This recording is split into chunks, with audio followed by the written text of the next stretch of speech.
की, और अब वक्त को मद्देनज़र रखते हुए मैं शुक्रिया की रस्म के लिए सुबह से हम लोग इस्तकबाल और शुक्रिया अदा कर रहे हैं तमाम मेहमानान का, तमाम अलुमनाइज़ का।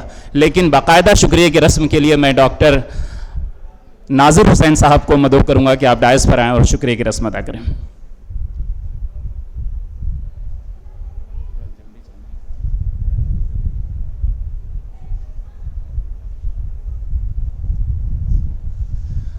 अस्सलामु अलैकुम।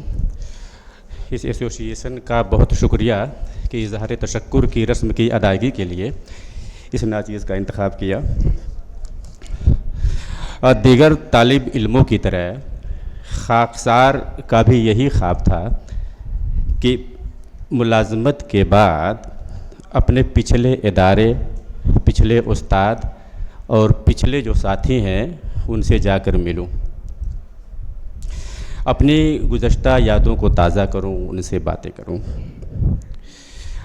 मेरी इस ख्वाब की तकमील इस एल्यूमिनाई एसोसिएशन की इस मीट के ज़रिए इसका आगाज़ हो चुका है और इसका सेहरा जाता है उस्ताद मोहतरम प्रोफेसर आफ्ताब अहमद आफाकी को कि इन्हीं की बदौलत हम आज यहाँ इकट्ठा हुए हैं। सर, आपका बहुत बहुत शुक्रिया। इसके अलावा मेहमान ख़ुसूसी और मेहमान एज़ाज़ी के तौर पर तशरीफ़ रखते मेहमान का भी हम शुक्र अदा करते हैं कि आपने हम लोगों की बातों को सुना और हमें अपनी कीमती कलमात से नवाजा।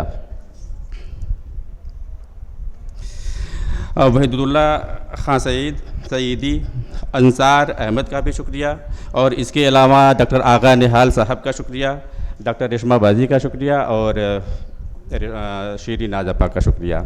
एक बार फिर आप तमाम हज़रात का बेहद शुक्रिया जो यहाँ तशरीफ़ ले आए और यहाँ इकट्ठा हुए। बहुत बहुत शुक्रिया।